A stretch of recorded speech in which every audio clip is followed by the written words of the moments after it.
আপনার চারপাশে যতই উত্তেজনা বা অশান্তির পরিবেশ থাকুক না কেন, এর মধ্যেও শান্ত থাকা যায়, স্থির থাকা যায়। আপনি থাকতে পারবেন এর মধ্যেও আনন্দে। কিন্তু কিভাবে? আজকের পর্বে রয়েছে সেই প্রশ্নের উত্তর।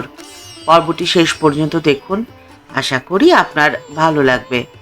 নমস্কার বন্ধুরা, প্রেরণা বাংলা মোটিভেশন চ্যানেলের আজকের পর্বে সকলের আমন্ত্রণ রইল। শ্রীমা সারদা দেবী বলতেন, সম্মানের সাথে সমস্ত ভয়কে বরণ করে নিতে হয়, এমনকি মৃত্যু ভয়কেও। আর এই কাজ তো সেই করতে পারে যে জীবনের প্রকৃত সত্যকে উপলব্ধি করতে পেরেছে, আত্মকেন্দ্রিকতার উপরে যেতে পেরেছে।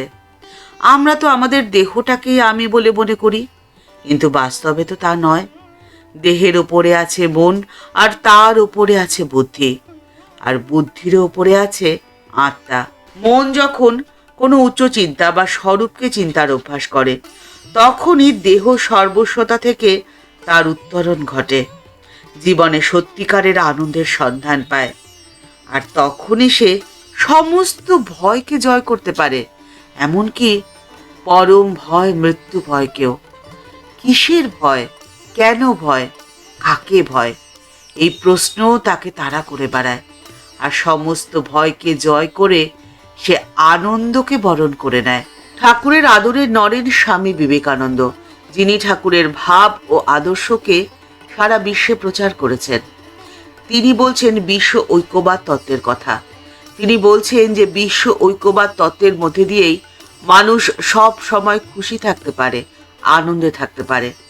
বিশ্ব ঐক্যবাদ তত্ত্ব যদি আপনি ঠিক ভালোভাবে বুঝতে পারেন, তাহলে দারিদ্রতা আপনাকে কখনো দুঃখী করতে পারবে না।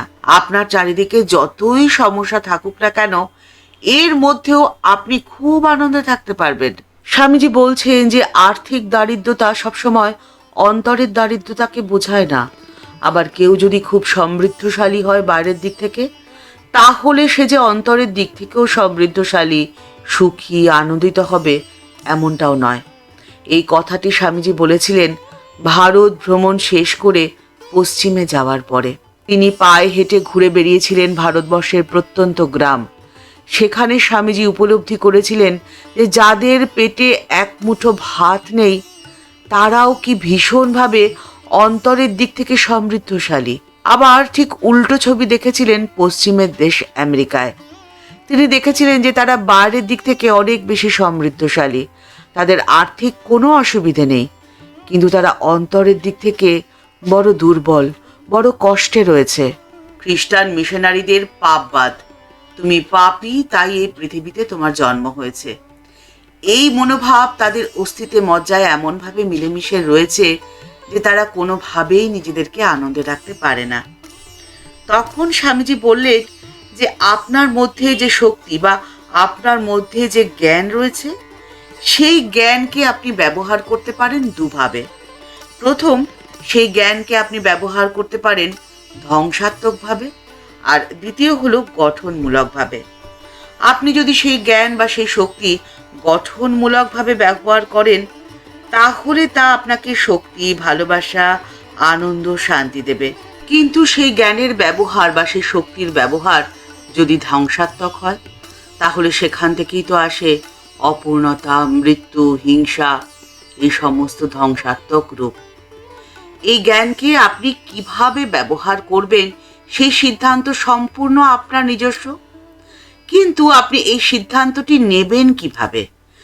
কোন ভাবনা চিন্তার পরিপ্রেক্ষিতে আপনি আপনার সিদ্ধান্তটি নেবেন? আর এখানেই কাজ করছে ঠাকুর শ্রী রামকৃষ্ণ পরমহংসদেবের ম্যাজিক। কারণ ঠাকুর মানুষের মনটিকে ঘুরিয়ে দিতে পারতেন।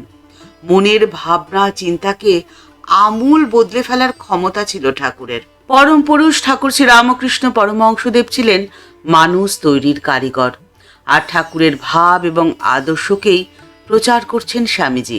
বাস্তবে ঠাকুরের ভাব ও আদর্শ আপনার ভাবনা চিন্তাকে আমূল বদলে দেয়, আপনার চেতনার স্তরকে ধীরে ধীরে উন্নত করে দেয়।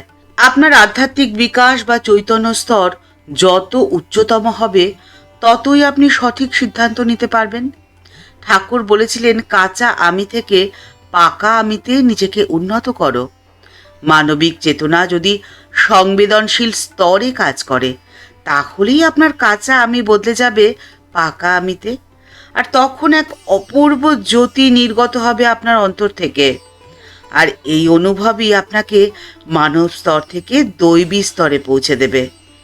আপনি তখন যেখানে যেভাবে যে অবস্থাতেই থাকুন না কেন, আপনার চারপাশে থাকবে ভালোবাসা, শান্তি আর নির্ভীকতার এক আলোক বৃত্ত। তাই স্বামীজি বলছেন যে এই বিশ্ব ঐক্যবাদ রয়েছে মানুষের মধ্যে, আপনার মধ্যে।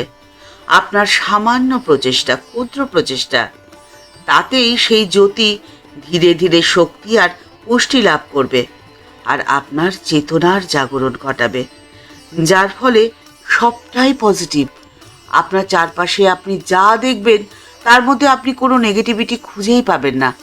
আপনি যা দেখবেন, যা করবেন, যা শুনবেন, যা বলবেন, পুরোটাই পজিটিভ।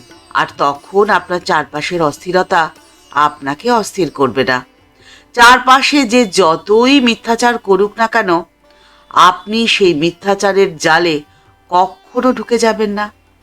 আপনার চারপাশ যতই অশান্ত থাকুক না কেন, আপনি ভেতর থেকে থাকবেন একেবারে শান্ত, স্থির। আর এই অস্থিরতা, অশান্তির সংসারে আপনি কখনোই অশান্ত হবেন না। আর আপনার এই মনোভাবই আপনাকে পরিপূর্ণ করে তুলবে। ঠাকুরের আশীর্বাদ মাথায় নিয়ে আজকের পর্বটি এখানেই শেষ হলো। দেখা হচ্ছে পরের পর্বে। আজকের পর্বটি যদি এতটুকুও ভালো লাগে, লাইক বাটনটি প্রেস করে দিতে পারেন। আপনাদের মূল্যবান মতামত কমেন্টস বক্সের মধ্যে রাখলে আমাদের ভালো লাগবে। আর আপনি যদি এই চ্যানেলটিতে নতুন এসে থাকেন, চ্যানেলটিকে সাবস্ক্রাইব করে বেল বাটনটি ক্লিক করে দিয়ে অল বাটনটিতে ক্লিক করে দিতে পারেন। তাহলে এই চ্যানেলে ভিডিও আপলোড হলে আপনার কাছে সবার প্রথমে নোটিফিকেশনটি যাবে। আর এই চ্যানেলে আপনারা কি কি ভিডিও দেখতে চান বা কী ধরনের ভিডিও দেখতে পছন্দ করেন, কমেন্টস বক্সের মধ্যে লিখে জানাতে পারেন। তাহলে সেই ধরনের ভিডিও বানানোর প্রচেষ্টা থাকবে। ভালো থাকবেন, সুস্থ থাকবেন। দেখা হচ্ছে পরের পর্বে। নমস্কার।